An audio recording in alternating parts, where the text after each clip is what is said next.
시편 48편 1절에서 14절까지입니다. 시편 48편 1절에서 14절까지 우리 같이 함께 합독하도록 하겠습니다. 한 목소리로 함께 합독합니다. 시작. 여호와는 위대하시니 우리 하나님의 성 거룩한 산에서 극진히 찬양 받으시리로다. 터가 높고 아름다워 온 세계가 즐거워하며 큰 왕의 성 곧 북방에 있는 시온산이 그러하도다. 하나님이 그 여러 궁중에서 자기를 요새로 알리셨도다. 왕들이 모여서 함께 지나갔으며 그들이 보고 놀라고 두려워 빨리 지나갔도다. 거기서 떨림이 그들을 사로잡으니 고통이 해산하는 여인의 고통 같도다. 주께서 동풍으로 다시스의 배를 깨뜨리시도다. 우리가 들은 대로 만군의 여호와의 성 우리 하나님의 성에서 보았나니 하나님이 이를 영원히 견고하게 하시리로다. 하나님이여 우리가 주의 전 가운데에서 주의 인자하심을 생각하였나이다.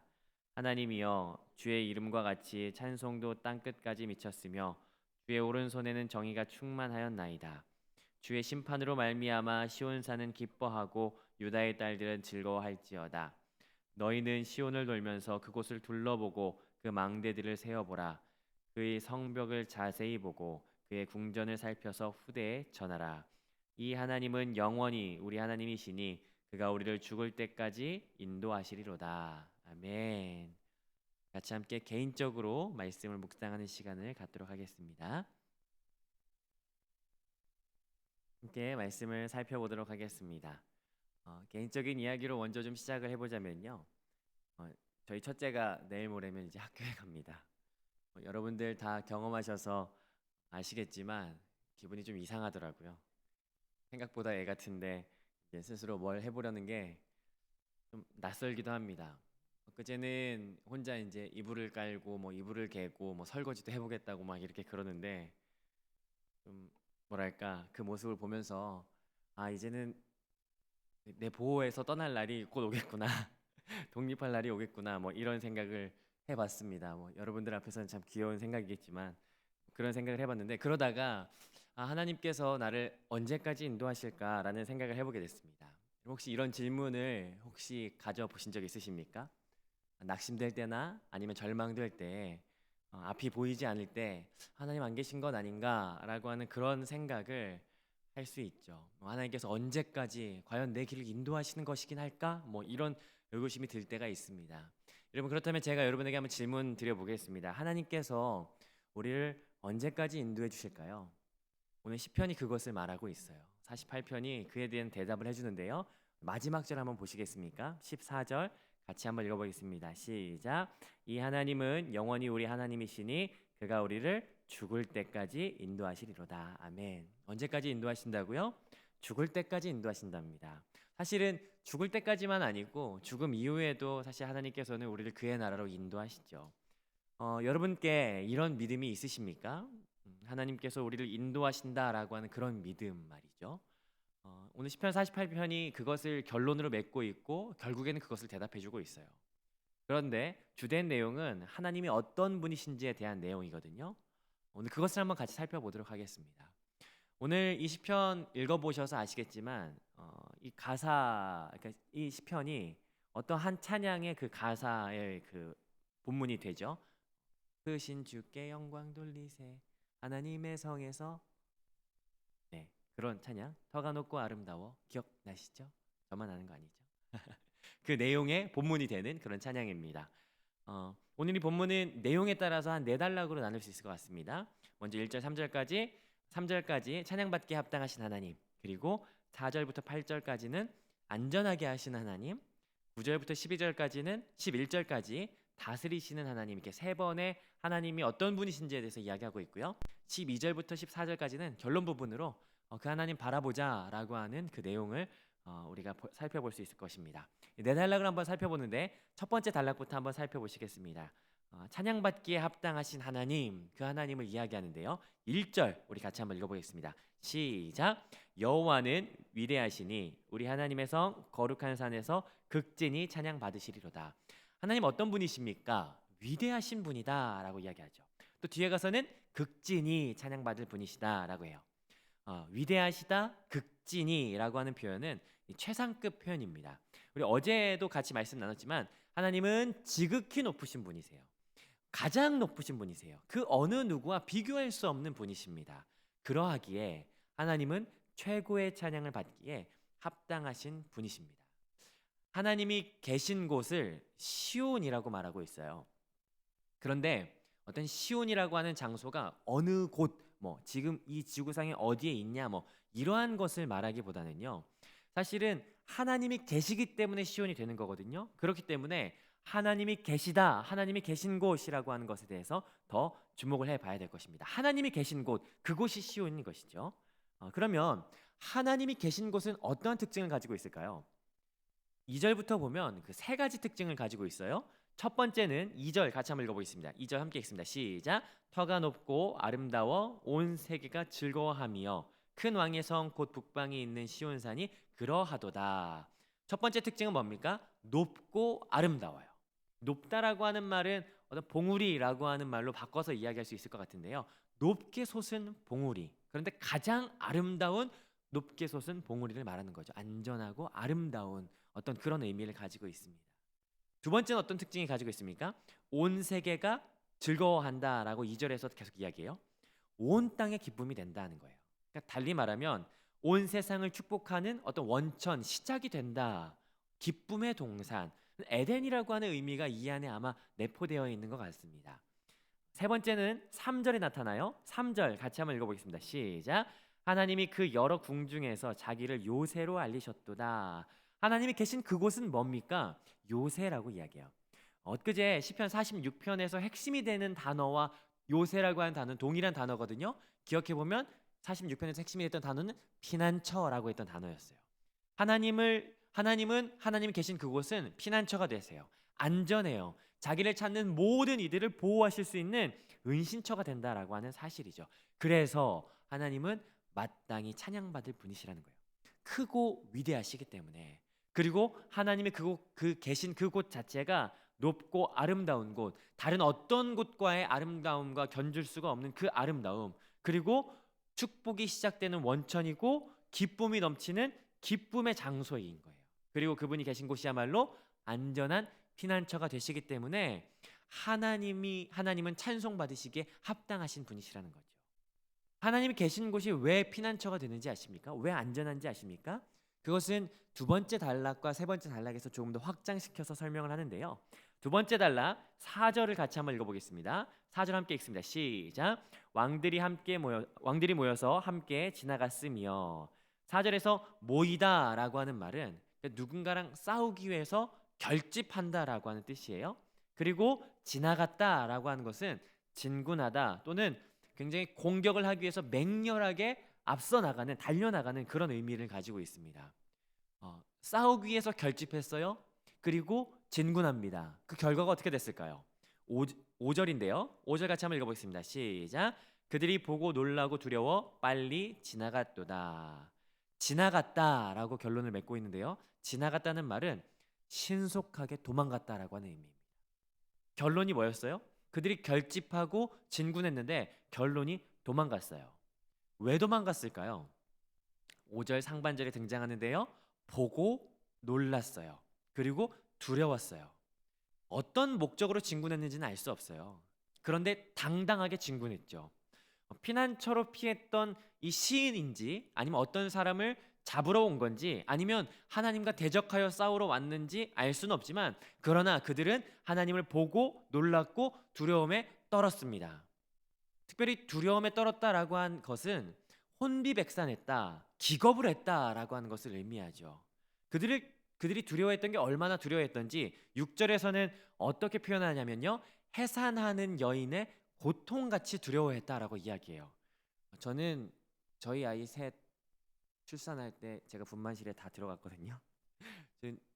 그 경험을 직접적으로 하진 않았지만 그 두려움이 뭔지 간접적으로는 알고 있습니다. 잘해야겠다는 생각이 절로 들더라고요. 아무튼 이걸 원어대로 표현하자면요. 두려움이 그들을 사로잡은 거예요. 피할 수가 없어요. 그들을 두려움이 완전히 장악해버린 것입니다. 그래서 그 결과가 뭐였어요? 빨리 지나갔어요. 도망가 버린 거예요. 서둘러서 혼비백산해서 도망가기 바빴던 것이다라고 하는 거죠. 그리고 그 하나님께서는 그 두려워한 대적을 어떻게 하시냐면요. 7절입니다. 7절 같이 한번 읽어봅니다. 시작. 주께서 동풍으로 다시스의 배를 깨트리시도다. 마치 바람으로 다시스의 배를 깨트리시는 것 같은 거예요. 다시스의 배는 당시에 가장 견고하고 튼튼한 배의 상징이었습니다. 지중해 무역을 장악했던 페니키아의 어떤 화려하고 안전하고 견고했던 그 배가 바람에 의해서 풍비박산나는 완전히 파괴되어 버리는 그 장면을 연상시키면서 도망갔지만 그들이 완전히 멸절당했던 것을 지금 7절이 설명하고 있죠. 지금 그걸 어디에서 지금 이 시인이 보고 있는 거예요? 피난처로 피했던 그 시인이 지금 하나님의 성에서 보고 있는 것이죠. 8절 같이 읽어봅니다. 시작. 우리가 들은 대로 만군의 여호와의 성 우리 하나님의 성에서 보았나니 하나님이 이를 영원히 견고하게 하시리로다. 이전에도 들었었어요. 이전에 하나님의 성이 어떠한 성이었는지 어떠한 역할을 하는지 우리에게 어떠한 유익을 주는지 이미 들었었는데 그런데 하나님이 계신 곳에서 그것을 보는 것이에요. 안전한 곳에서 피난처에 있었더니 털끝 하나 상하지 않게 되는 것을 경험하게 되는 것이죠. 하나님께서는 당신의 백성들을 보호하기 위해서 대적을 완전히 멸절시키십니다. 그렇다면 대외적으로는 대적을 멸절시키시지만 그러나 대내적으로 하나님의 백성들을 어떻게 하시는지 하나님께서 어떻게 하십니까? 견고하게 하시죠. 특별히 힘도 들이지 아니하시고 그분의 존재만으로 대적을 정신 잃게 만듦으로 견고하게 하십니다. 그렇다면 그 견고하게 하신다라고 하는 것은 어떠한 의미가 있을까요? 9절부터 11절까지 하나님께서 자기의 백성들을 다스리시고 견고하게 하시는데 어떠한 단어들이 등장하는지 한번 눈으로 살펴보십시오. 9절부터 11절에 보니까 하나님께서 다스리시는 세 가지 도구가 등장합니다. 9절에 보면 그 첫 번째를 찾을 수 있는데요. 그 첫 번째는 인자하심이에요. 인자하심이라고 하는 단어는 히브리어로도 아마 많이 들어보셨을 겁니다. 헤세드라고 하죠. 하나님의 언약에 근거한 하나님의 실패하지 않는 사랑으로 주의 백성들을 다스리세요. 두 번째는 10절에 등장하죠. 정의입니다. 정의는 히브리어로 ጼ데크라고 하죠. 하나님의 의로우신 통치를 말합니다. 세 번째는 11절에 주의 심판이라고 나와 있는데요. 이것은 공의라고 하는 단어와 동일한 단어입니다. 미슈파트라고 하죠. 그러면 결국 하나님께서는 주의 백성들을 다스리실 때 견고하게 하시고 통치하실 때 뭘로 통치하십니까? 인자와 정의와 공의로 주의 백성들을 심판하시죠. 사실 통치라고 하는 것을 생각해 보면 우리가 이 땅의 나라에서 통치, 어떤 정치는 어떤 정반합의 개념이죠. 여당과 야당이 있어요. 그래서 그들은 대립된 어떠한 견해를 가지고 있고 그들이 그 대립된 견해를 서로 맞부딪힘으로 말미암아 합일치되는 어떤 의견을 도출해내죠. 그렇기 때문에 이 땅의 나라에서 통치 체계는 분명 어떤 사람이 상처받고 마음에 들지 않고 만족스럽지 못한 결과를 낼 수밖에 없습니다. 그러나 하나님의 나라는 인자와 정의와 공의로 다스리시기 때문에 그 어느 누구 하나 불편함이 없어요. 불만족함이 없어요. 11절에 더 보면 시온산에서, 이거 시온산이라고 하는 영토를 말하거든요. 유다에 따른 백성을 말합니다. 그들이 어떻게 합니까? 기뻐하게 한다라고 하는 거예요. 모두가 만족하게 하는 그 통치를 하나님께서 베푸신다라고 하는 것을 여기에서 보게 되는 겁니다. 그렇기 때문에 결론이에요. 그렇기 때문에 하나님을 바라보자라고 하는 거예요. 12절부터 13절까지는 5개의 동사가 지나가거든요. 한번 살펴보시죠. 12절부터 13절까지. 12절 둘러보라라고 하는 거예요. 어디를요? 하나님이 계신 이곳을 한번 둘러봐라. 하나님이 어떤 분이신지 적들이 다녀갔지만 안전한 이곳을 하나님께서 인자와 정의와 공의로 심판하시는 통치하시는 이곳을 둘러봐라라고 하는 거예요. 두 번째는 세어봐라라고 하죠. 12절에서 뭘 세어봐요? 망대를 세어봐라. 특별히 이사야 33장에 보면요, 망대를 세보다라고 하는 것은 망대는 실질적으로 그 성의 힘을 평가하기 위한 기준이에요. 얼마나 하나님의 성이 강하고 힘 있는지 세어봐라라고 하는 거예요. 그리고 세 번째는 뭐예요? 13절에 자세히 봐라. 그리고 13절에 한 번 더 나옵니다. 네 번째는 샅샅이 살펴봐라. 뭘요? 궁전을 살펴봐라. 이 궁전이라고 하는 말은 성루라고 번역하는 게 좋을 것 같아요. 그러니까 망대를 세워보고 성벽을 자세히 보고 요새 성루를 한번 살펴봐라 라고 하는 거야. 하나님께서 얼마나 견고하게 지키시고 얼마나 너희를 안전하게 하시는지 살펴보라 라고 말하는 거죠. 그리고 다섯 번째 뭡니까? 13절에 후대에 어떻게 해라? 전해라 라고 하는 거예요. 뭘 전해야 될까요? 하나님께서 이같이 우리를 지키시고 보호하시는 그것을 후대에 전해라. 그리고 더 나아가서 14절에 전해야 될 내용이에요. 14절 같이 한번 읽어보겠습니다. 시작. 이 하나님은 영원히 우리 하나님이시니. 이 하나님이 바로 우리의 하나님이시다. 우리의 영원한 하나님이시다 라고 하는 것을 후대에 전하라 라고 말하는 거예요. 더 나아가서 우리를 어떻게 하실 것이라고요? 우리를 죽을 때까지 인도하실 것이다 라고 하는 것을 전하라는 거예요. 여러분, 하나님이 어떤 분인지 아십니까? 그 하나님은요, 우리를 보호하시고 우리의 원수를 이기시며 우리의 안전한 시온이 되시는 분이세요. 그것이에요. 그리고 우리를 끝까지 인도하실 하나님이시죠. 그것을 후대에 전해라 라고 이야기를 합니다. 말씀을 정리하면서 오늘 하나님이 누구신지 오늘 본문이 명확하게 보여주고 있어요. 그분은 찬양받기 합당한 분이세요. 지극히 크신 분이고, 그리고 그분이 계신 곳은 크고 아름다운 곳이고 축복이 시작되는 곳이에요. 그곳은 주의 백성을 보호하는 안전한 곳입니다. 또 하나님은 어떤 분이십니까? 하나님은 우리를 안전하게 하시는 분이세요. 대적이 왔다가 두려워서 도망갈 수밖에 없는 곳이에요. 아무리 견고하고 아무리 아름다운 배라 할지라도 폭풍 후에 완전히 박살나는 것처럼 그렇게 대적들을 물리치는 분, 우리를 안전하게 하시는 분이시죠. 그리고 또한 하나님 어떤 분인지 아십니까? 하나님은 주의 백성을 통치하는 분이십니다. 무엇으로요? 인자와 정의와 공의로 주의 백성을 통치하세요. 그래서 우리는 하나님을 바라봐야 하죠. 그리고 다음 세대에 전할 수 있어야 돼요. 이 하나님이 누구신지 다음 세대에 전할 수 있어야 돼요. 다음 세대에 전한다는 말은 나에게 먼저 확신이 있어야 된다라고 하는 거죠. 나에게 확신이 있어야 다음 세대에 전할 수 있지 않으시겠습니까? 오늘 이 시편 48편을 살펴보면서요, 우리에게 가장 필요한 게 뭔지 아십니까? 하나님이 누구신지 아는 것이 가장 우리에게 필요하다는 사실이에요. 요즘 참 안타까운 소식을 많이 들어요. 교회를 비방하는 소식을 듣고요, 교회를 비방하는 소식 때문에 낙심해서 교회를 떠나는 사람들이 있다라고 하는 것을 듣게 됩니다. 믿음을 저버리는 사람들이 참 많은 것 같아요. 그러나 이때, 이 어두운 때 가장 우리에게 필요한 게 뭔지 아십니까? 하나님이 어떤 분인지를 아는 것, 그리고 거기에서 출발한 믿음이 우리 가운데 가장 필요합니다. 한 주간 시편을 묵상하면서 가장 많이 등장했던 게 있어요. 그건 뭐냐면 하나님이 누구시냐라고 하는 거예요. 오늘 말씀을 통해서도 우리에게 가르치시는 게 뭐예요? 하나님이 누구시냐라고 하는 거죠. 영원히 우리의 하나님이 되신다는 것, 그리고 그분이 우리를 인도하신다는 것. 그분은 지금 보이지 않는 것 같지만 과거에도 그랬고 지금도 그랬고 죽을 때까지 영원히 우리를 인도하시는 분이라는 거예요. 근데 생각해보면 좀 이상한 것 같지 않습니까? 사실 그리스도인에게 고난이 찾아오면 믿음이 깊어지는 게 일반적이에요. 믿음이 견고해지는 게 일반적입니다.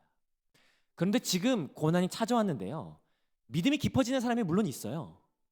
그런데 둘러보면 교회를 떠나고 믿음을 저버리는 일들이 더 많은 것을 보게 돼요. 왜 그럴까요?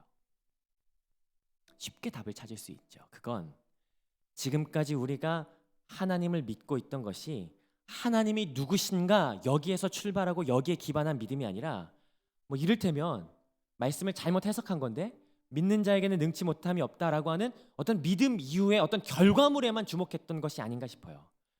뭐 젊은 목사가 오만하네, 좀 교만하네, 그렇게 말하실 수도 있을 것 같은데 저는 이게 하나님께서 우리를 흔드시는 거라고 생각합니다. 불같은 시험이 지나가고 있어요. 지푸라기 같이 단숨에 탈 그런 우리의 경험과 우리의 사고, 우리의 왜곡된 신앙이요, 이 불같은 시험 속에서 이 시기 속에서 순식간에 불타고 남는 게 없어지는 거죠. 그러나 여러분 그거 아십니까? 견고한 믿음은 불같은 시험이 지나간다 할지라도 그대로 있어요. 아니 오히려 불로 연단한 단단한 금이 되죠. 여러분 그 견고한 믿음이 우리 가운데 필요합니다. 믿음의 기초가 어디에서 출발되어야 될까요? 그건 다른 것이 아니고요. 하나님이 누구신지를 아는 것에서 출발하는 거예요. 맹목적인 것에서 출발하는 것이 아니라 하나님이 누구신지 아는 것에서 출발하는 것, 그게 가장 중요하다라고 하는 거예요. 그래서 본문이 그것을 이야기하는 거예요. 하나님이 계신 곳, 그곳이 어떤 곳인지 아냐? 하나님이 어떤 분이신지 아냐? 둘러보고 세어보고 자세히 보고 살펴봐라. 그리고 다음 세대에 전할 수 있을 만큼 너에게 그것에 대하여 확신을 가져라. 그 마음에 둬라라고 하나님께서 오늘 우리에게 말씀하시는 거죠. 시험이 지나가요? 불에 타버리네? 이게 믿음이 아니었구나. 이걸 알아야 되는 거죠. 내가 하나님을 바르게 알아야겠구나. 하나님이 누구신지 이 알면서 출발하여 삶으로 이어가야겠구나라고 하는 그것이 오늘 저와 여러분 가운데 확고해지는 이 시간이 되기를 주의 이름으로 축복합니다. 하나님은요 절대로 우리를 포기하지 않으세요. 이 어둡고 긴 터널을 지나가는 동안에도 우리와 함께 하세요. 그 이유는 무엇인지 아십니까? 오늘 말씀이 약속하고 있기 때문이에요. 하나님이 죽을 때까지 우리를 인도하실 것이다 라고 하는 그 약속이 오늘 이 가운데 우리에게 주어진다는 거예요. 하나님 반드시 우리를 선한 길로 끝까지 우리를 인도하실 것입니다. 그렇기 때문에 오늘 우리가 그 하나님께 영광 돌리며 나아가십시다. 그렇기 때문에 우리가 오늘 하나님께 우리의 인생을 내어 맡겨 드리십시다. 그렇게 살아가시는 저와 여러분 되시기를 주님의 이름으로 축복합니다. 아멘.